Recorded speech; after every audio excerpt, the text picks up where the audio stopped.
Hello all. In the video நான் பார்க்க போற டாபிக் வந்து டைம் அண்ட் டிஸ்டன்ஸ். இப்போ time and distance related problem solve பண்றதுக்கு நமக்கு ஒரே ஒரு ஃபார்முலா தான் தேவை. Speed equal to distance by time. இது தெரிஞ்சாலே போதும், நம்ம எல்லா டைப் ஆஃப் ப்ராப்ளம்ஸுமே சால்வ் பண்ணிடலாம். இப்போ ஃபர்ஸ்ட் கொஸ்டின் பாருங்களேன். Find the distance covered by a man walking for 10 minutes at a speed of 6 km/h. இது ஒண்ணுமே இல்லைங்க, டிஸ்டன்ஸ் தான் கேட்குறாங்க நம்ம கிட்ட. ஸோ அப்போ இதுல டிஸ்டன்ஸ் வேணும்னா நம்ம என்ன பண்ணோம், ஸ்பீட் இன்டூ டைம்னு ஃபார்முலா வந்து மாத்திட்டோம். இப்போ இங்க என்ன கொடுத்துருக்காங்க, வாக்கிங் ஃபார் 10 minutes, அப்போ டைம் வந்து 10 minutes. ஓகே, அண்ட் ஸ்பீட் வந்து 6 km/h. இது வந்து km/hல இருக்கு, அப்போ நமக்கு டைமும் வந்து ஹார்ல இருக்கணும். இது எதுல இருக்கும், நம்ம அது மாதிரி டைமும் சேஞ்ச் பண்ணிக்கணும். ஆனா இது மினிட்ஸ் இருக்கா, so minutes to hour conversion வரும்போது நம்ம டிவைடட் பை 60 பண்ணுவோம். And hour to minute conversion வந்துச்சுன்னா மல்டிப்ளை பை 60 பண்ணுவோமா. ஸோ அந்த லாஜிக் யூஸ் பண்ணா 10/60 ஹார் அப்படின்னு வச்சுப்போம். இப்போ இங்க சப்ஸ்டியூட் பண்ணுவோம். டிஸ்டன்ஸ் ஈக்குவல் டு ஸ்பீட் வந்து 6 இன்டூ 10/60. அப்போ இது கேன்சல் ஆயிடும், இன்னும் கேன்சல் ஆயிடுச்சுன்னா 1 கிலோமீட்டர். அதான் ஆன்சர். டிஸ்டன்ஸ் வந்து 1 kilometre. Next question.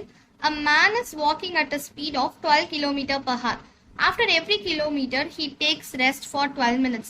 How much time will he take to cover a distance of 36 km?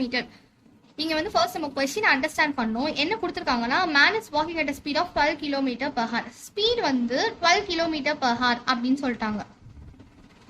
And distance cover பண்றது வந்து how much time will he take to cover a distance of, distance வந்து 36 kilometre அப்படின்றதும் கொடுத்துட்டாங்க.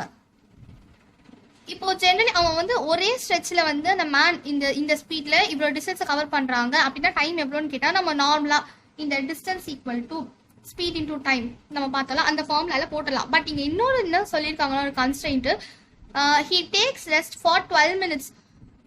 After every kilometre he takes rest for 12 minutes. அப்படின்னா ஒரு kilometre reach ஆனோடனே 12 minutes rest. அப்போ 12 minutes break எடுத்து அந்த டிஸ்டன்ஸை கவர் பண்றதுக்கு எவ்வளவு டைம் எடுக்கும் அப்படின்னு கேட்கறாங்க. இப்போ நம்ம ஜென்ரலா ஒரே ஸ்ட்ரெச்ல வந்து இதே ஸ்பீட்ல நடந்தா எந்த டைம்ல அந்த டிஸ்டன்ஸ் கவர் பண்ணலாம் அப்படின்றத ஃபர்ஸ்ட் கண்டுபிடிக்க போறோம். அப்போ டிஸ்டன்ஸ் ஈக்குவல் டு, நமக்கு டைம் தான் வேணும், time equal to distance by speed. அப்போ டிஸ்டன்ஸ் வந்து 36/12 3 hours.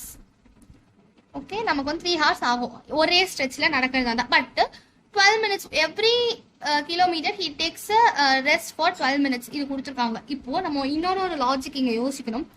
என்னன்னா, இப்போ நான் வந்து ஒரு 5 கிலோமீட்டர் எடுத்துக்கிறோம் ஒரு சாம்பிளுக்கு. நம்ம 36 கிலோமீட்டருக்கு போட முடியாது, அதாவது 5 கிலோமீட்டர் வச்சு நான் எக்ஸாம்பிள் சொல்றேன். இப்போ 0ல இருந்து ஸ்டார்ட் பண்றோமா, இங்க இருந்து அந்த மேன் வாக் பண்றோம். 1 கிலோமீட்டர் வந்துருச்சு அப்படின்னா இங்க ஒரு 12 minutes ரெஸ்ட் எடுக்கணும். நெக்ஸ்ட் இன்னொரு கிலோமீட்டர் 2 கிலோமீட்டர் வந்துருச்சுன்னா திரும்ப இங்க ரெஸ்ட். இது வந்து நமக்கு செகண்ட். அடுத்து 3 கிலோமீட்டர் வந்த உடனே இங்க ஒரு 12 minutes பிரேக். அண்ட் தென் இங்க வந்து 4 கிலோமீட்டர் வந்தோடனே இங்க ஒரு 12 minutes பிரேக். அண்ட் 5 கிலோமீட்டர் வந்துருச்சா, இதுக்கப்புறம் பிரேக் தேவையில்லை, ஏன்னா நம்ம டெஸ்டினேஷன் ரீச் பண்ணியாச்சு. ஸோ அதுக்கப்புறமா ரெஸ்ட் தேவையில்லை, அது ரீச் பண்ற வரைக்கும் தான். ஸோ ஒரு 5 கிலோமீட்டர்ல வந்து அவன் 5 கிலோமீட்டர் டிஸ்டன்ஸ் டிராவல் பண்றதுக்கு எத்தனை 12 minutes வந்து ரெஸ்ட் எடுத்திருக்கான், 4 times கரெக்டா. அப்போ 36 கிலோமீட்டர் வந்து டிஸ்டன்ஸ் கவர் பண்றதுக்கு அவன் எத்தனை 12 times வந்து 12 minutes ரெஸ்ட் எடுத்திருப்பான் அப்படின்னா 35 கரெக்டா. அந்த லாஜிக் தான் நான் இங்க இருந்து சொன்னேன். அப்போ 12 minutes எத்தனை time, 35 times. 12 minutes rest 35 times எடுத்திருப்பான். அப்போ டோட்டலா ரெஸ்ட் எடுக்கிற டைம் வந்து 420 minutes. 420 minutes வந்து ரெஸ்ட்டுக்கு மட்டுமே ஸ்பெண்ட் பண்றான். ஓகேவா, இப்போ இதை நம்ம ஹாரா மாத்தணும் திரும்ப. அப்போ 420/60 hours பண்ணா 7 hours. 7 hours வந்து வெறும் ரெஸ்ட் எடுக்கிற டைம் மட்டுமே. அண்ட் 3 hours அவன் நடக்கிற டைம். அப்போ டோட்டலா தானே நம்ம கிட்ட கேட்கறாங்க எவ்வளவு டைம்ன்ட்டு.